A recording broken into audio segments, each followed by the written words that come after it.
Hello everyone welcome to bright student academy.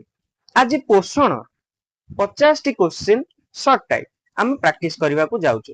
हमर पूर्वरु पोषण सरी सारची जदी देखि नाहंती देखि नै के आसंतु आउ थरे पढी नै के आसंतु कारण एटा गोटे एग्जाम टाइप रो तुमको नबार अछि। आमे एग्जाम भलिया प्रैक्टिस करिवार अछि कारण हमकु 2027 बोर्ड रे टॉप करिवार अछि। ठीक अछि तो चलंतु आरंभ करिवा। ओके तो प्रथम क्वेश्चन टी होउची केउ अम्लर श्रृंखल द्वारा प्रोटीन गठित।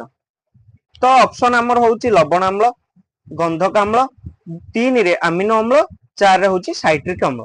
तमरो टाइम स्टार्ट होउची तमे वीडियो टिकी पॉज करो और क्वेश्चन रो आंसर निजे निजे करो तापरे मु आंसर कहिबी। ठीक अछि तो आंसर टी होउची सी अमीनो अम्ल।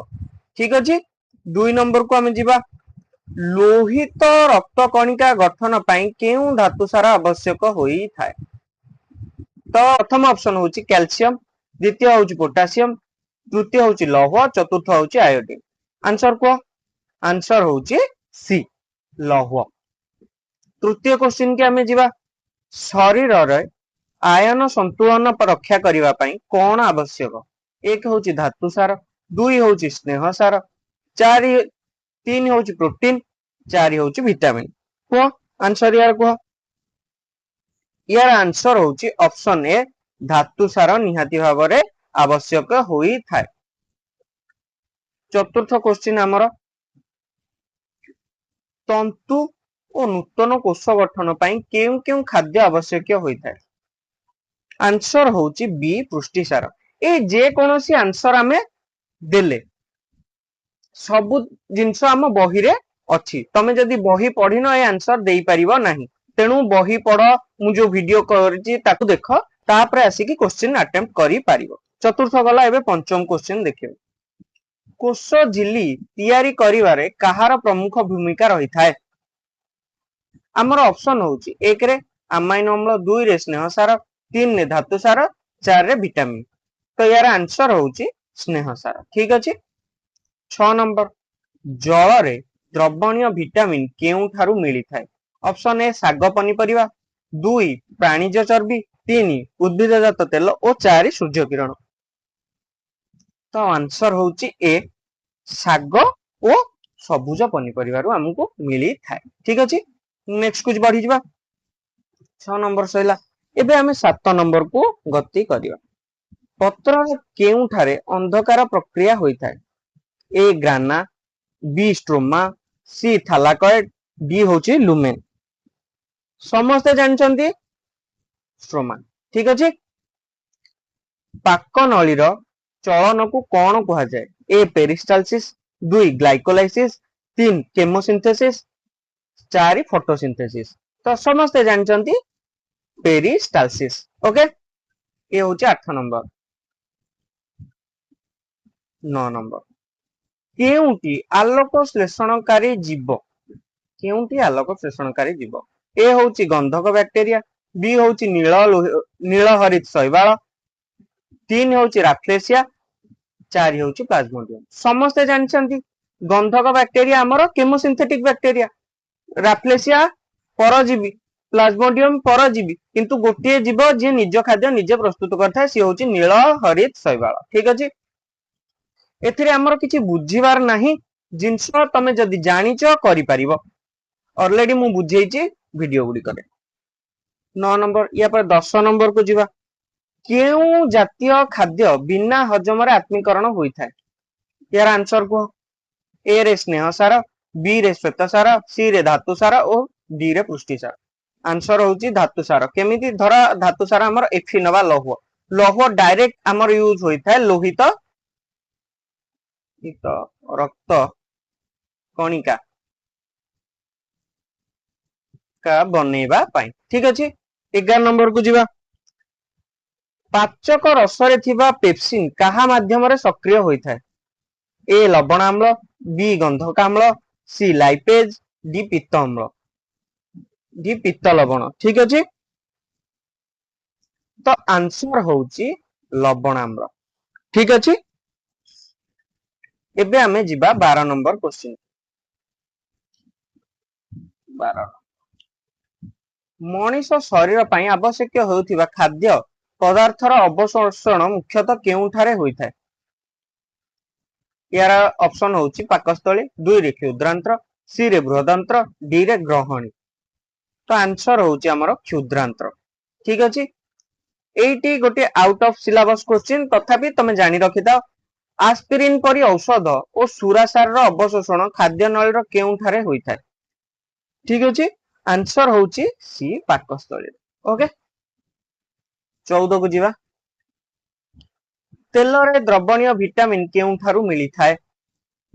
ए साग, बी उद्भिजज तेल, सी पनीपरिबा, डी फल। तो आंसर होउची उद्भिजज तेल। ठीक अछि, इस्चेचेरिया कोलाई 15 नंबर क्वेश्चन। इस्चेचेरिया कोलाई हमर अंतनल रे रही केउ विटामिन शरीर पई प्रस्तुत करथाय? आंसर होउची डी विटामिन बी12। आउ से हमठरो खाद्य ग्रहण करथाय, जाहाको हमें सहजीवीय पोषण बोली मध्य कहि थाउ। ठीक अछि, या पर 16 नंबर को जीवा। केउटी परजीवी उद्भिद नुहे? एक रे मल्लांग, बी रे निर्मूली, सी रे ईस्ट, डी रे राफ्लेसिया। तो आंसर होउची ईस्ट। ए उभय तीनोटी परजीवी उद्भिद अन्य ऊपर रही कि खाद्य ग्रहण करथान। ठीक अछि, 17 थालाकॉइड थली भीतर स्थान को कौन कुहा जाए? ए लुमेन, बी ग्राना, सी स्ट्रोमा, डी स्पंज पारेनकाइमा। तो ग्राना को हमें जानिछे, स्ट्रोमा को जानिछे, स्पंज पारेनकाइमा मध्ये जानिछे। तो एठी आंसर हबो लुमेन। मु चित्र करके बुझेइतिली लुमेन काहा कुहा जाए, स्ट्रोमा काहा कुहा जाए। जदि देखनांती निहाती भाବରେ देखि कि आसंत। ओके, 18 लाळ रे केउ एंजाइम थाए?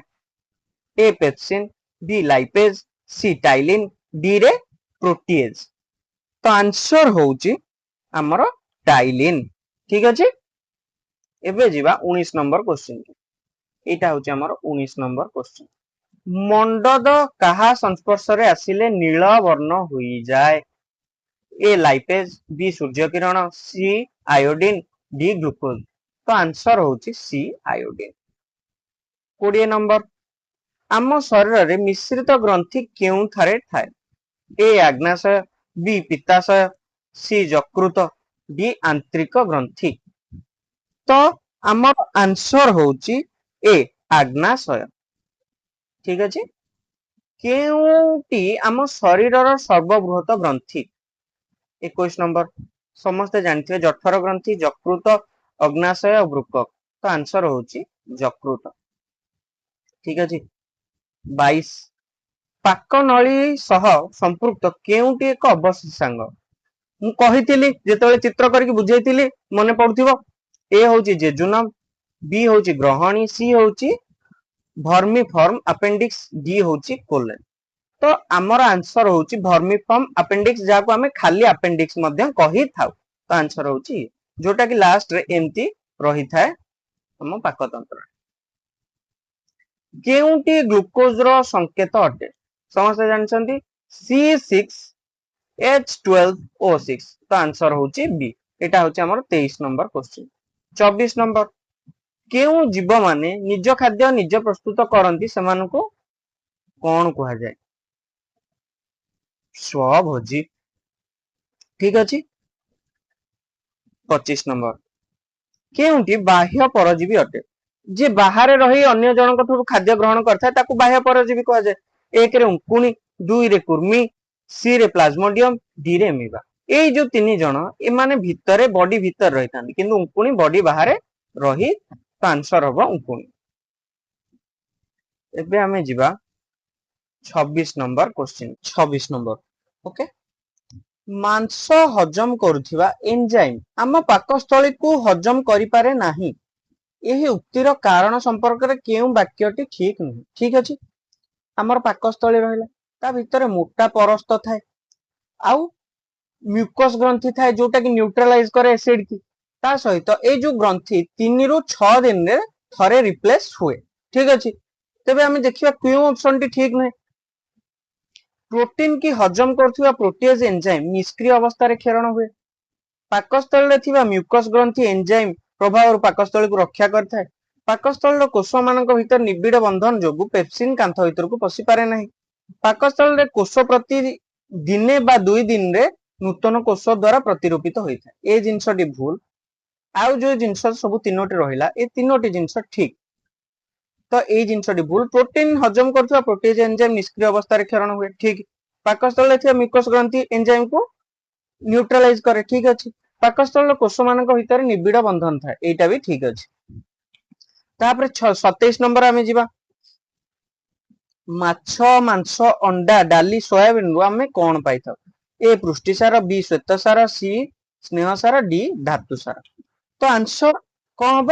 ଏ ପୃଷ୍ଟିସାର, ଠିକ ଅଛି। 28 ନମ୍ବର କୁ ଯିବା। ଜଟିଳ ଶ୍ଵେତସାର କେଉଁ ଏନଜାଇମ ସଂସ୍ପର୍ଶରେ ଆସିଲେ ମାଲ୍ଟୋଜରେ ପରିଣତ ହୁଏ? ଏ ପ୍ରୋଟିଏଜ, ବି ଲାଇପେଜ, ସି ଟାଇଲିନ, ଡି ପିତ୍ତକୋଷ। ତ ଆନ୍ସର ସି ଟାଇଲିନ, ଓକେ। 29 ଖାଦ୍ୟର ଅମ୍ଳତ୍ୱ ଦୂର କରୁଥିବା ରସ ଓ ଲବଣ ହେଉଛି ଏ ପିତ୍ତରସ, ବି ଆଗ୍ନାଶୟ ରସ, ସି ପାଚକ ରସ, ଡି ଆନ୍ତ୍ରିକ ରସ। ଆନ୍ସର ଏ ପିତ୍ତରସ। 30 ଉଦ୍ଭିଦ ବା ଉଦ୍ଭିଦ ଜାତ ପଦାର୍ଥକୁ ଭକ୍ଷଣ କରୁଥିବା ପ୍ରାଣୀକି କଣ କୁହାଯାଏ? ସର୍ବହାରୀ, ମାଂସହାରୀ, ଶାକାହାରୀ, କୌଣସିଟି ନୁହେଁ। ଆନ୍ସର ସି ଶାକାହାରୀ। କେଉଁଟି ଶରୀରକୁ ଉଷୁମ ରଖେ? ଏ ଶ୍ଵେତସାର, 31 ନମ୍ବର, ଏ ଶ୍ଵେତସାର, ବି ଧାତୁସାର, ସି ପୁଷ୍ଟିସାର, ଡି ସ୍ନେହସାର।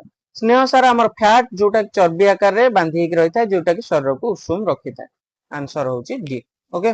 ଏବେ ଯିବା 32 ନମ୍ବର କୁ।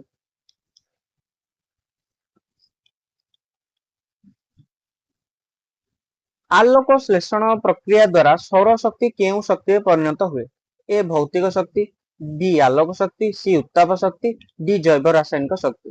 ଆନ୍ସର ଡି ଜୈବ ରାସାୟନିକ ଶକ୍ତି। 33 ନମ୍ବର ଆମ ଶରୀରରେ ଗଚ୍ଛିତ ସରଳୀକୃତ ଶ୍ଵେତସାରକୁ କଣ କୁହାଯାଏ? A vitamin, B amino acid, C glucose fructose, D pepsin. ତ ଆନ୍ସର ହଉଛି ଗ୍ଲୁକୋଜ ଆଉ ଫ୍ରୁକ୍ଟୋଜ, ଠିକ ଅଛି। 34 ମଣ୍ଡଦ କେଉଁ ପ୍ରକାର ଖାଦ୍ୟରେ ଥାଏ? ବହିର ପ୍ରଥମ ଭାଗରେ ଅଛି, ଯେଉଁମାନେ ପଢିନାହାନ୍ତି ନିହାତି ଭାବେ ପଢି ନିଅନ୍ତୁ ଥରେ। ଏ ଚିନି ଗୁଡ, ବି ଆଳୁ ଭାତ, ସି ମାଛ ମାଂସ ଓ ବି ଶାଗ ଓ ପନିପରିବା। ତ ଆନ୍ସର ବି ଆଳୁ ଓ ଭାତ। 35 ଗ୍ରାନା କଣ? ପତ୍ର ପୃଷ୍ଠରେ ଥିବା ଛୋଟ ଛୋଟ ରନ୍ଧ୍ର, ଥାଲାକଏଡ ଥଳିରେ ଥିବା ଭିତର ସ୍ଥାନ, କ୍ଲୋରୋପ୍ଲାଷ୍ଟରେ ଥିବା ଷ୍ଟ୍ରୋମା ରସ, ଡି ଥାଲାକଏଡର ଥାକ। ତ ଏଇ ଯେତକ ଜିନିଷ ରହିଲା ସମ୍ପୂର୍ଣ୍ଣ ଭୁଲ। ଆନ୍ସର ଡି ଥାଲାକଏଡର ଥାକ। 36 ଗ୍ରସନୀ ନିକଟରେ ଥାଇ ଖାଦ୍ୟକୁ ଖାଦ୍ୟନଳୀ ଓ ପବନକୁ ଶ୍ୱାସନଳୀ ଭିତରକୁ ଛାଡିବା କାମଟି କିଏ କରିଥାଏ? ଏ ଅଧିଜୁହା, ବି ମଧ୍ୟଚ୍ଛଦା, ସି ଗଲେଟ, ଡି ଗ୍ଲଟିସ୍। ତ ଆନ୍ସର ହଉଛି ଆମର ଅଧିଜିହ୍ୱା। 37 କେଉଁଟି ସ୍ୱଭୋଜୀ? ଏ ନୀଳହରିତ ଶୈବାଳ, ବି କବକ, ସି ଇଷ୍ଟ, ଡି ରାଫ୍ଲେସିଆ। ତ ଆନ୍ସର ଏ ନୀଳହରିତ ଶୈବାଳ। ଏ ତିନୋଟି ପରଭୋଜୀ, ଓକେ। ଏବେ ଯିବା ଆମେ 38 ନମ୍ବର କ୍ୱେଶ୍ଚିନ୍ କୁ। ଏଟା ହଉଛି 38 ନମ୍ବର କ୍ୱେଶ୍ଚିନ୍। ଆମ ପାଟିରେ କେତେ ଯୋଡା ଲାଳ ଗ୍ରନ୍ଥି ଥାଏ? ଏ 2, ବି 4, ସି 6, ଡି 3। 6ଟି ଲାଳ ଗ୍ରନ୍ଥି ଥାଏ, ଯୋଉଟା କି 3 ଯୋଡା। ତ ଆନ୍ସର ହବ ଟି। 39 ହୃତ୍ପିଣ୍ଡ ନିକଟରେ ଥିବା ପାକସ୍ଥଳୀର ଉପରି ଭାଗକୁ କଣ କୁହାଯାଏ? ଆମ ପାକସ୍ଥଳୀ ଦୁଇ ଭାଗରେ ବିଭକ୍ତ। ଉପର ପାକସ୍ଥଳୀ ଗୋଟେ କହିଥାଉ, ଆମେ ତଳ ପାକସ୍ଥଳୀ ଗୋଟେ କହିଥାଉ। କଣ କହିଥାଉ? ଏକ pyloric stomach, 2 cardiac stomach, C jejunum, D ହଉଛି ସିକମ। ତ ଏ ଯୋଉ ପାଇଲୋରିକ ଷ୍ଟୋମାକ ଏଇଟା ତଳ ଭାଗରେ ଥାଏ, ଆଉ କାର୍ଡିଆକ ଷ୍ଟୋମାକ ଯୋଉଟା ଉପର ଭାଗରେ ଥାଏ, ଆଉ ହାର୍ଟ ର ପାଖରେ ଥାଏ। ତେଣୁ ଏଇଟା ହବ ଆନ୍ସର।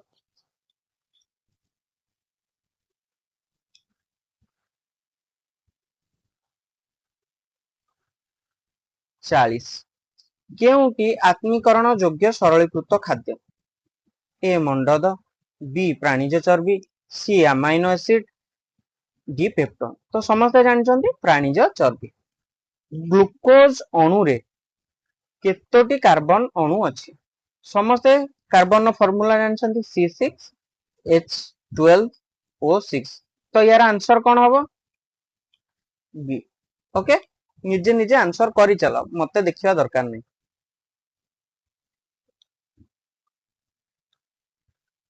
42 केउथिरु क्षरित रसरे कौनसी एंजाइम न थाए ए यकृत बी लाल ग्रंथि सी आग्नाशय डी जठर ग्रंथि समस्त जानिछन्ति यकृत ओके शरीर रे स्नेह सारा केउ भाबरे संचित होई रही थाए मोटापा केउथिरु आसी थाए मने पकाओ ए साइट्रिक अम्ल बी चर्बी सी मांसपेशी डी प्लाज्मा प्रोटीन तो आंसर होची चर्बी 44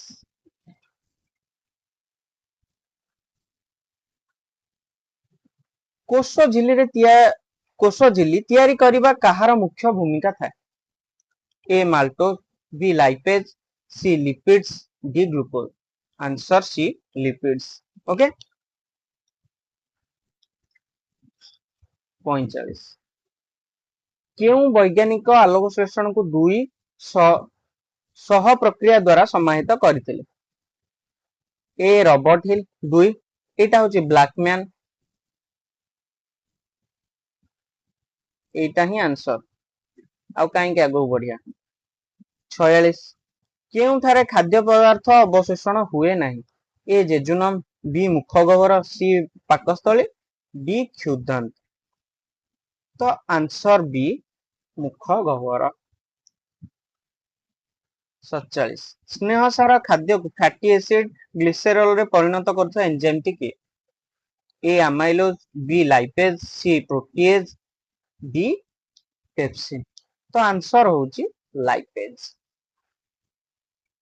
48 प्रति माढ़ी रे मनीषर केतोटी पेषण दांत थाए समस्त जानछन्ती ऊपरे 6टा तळे 6टा तो आंसर हबो सी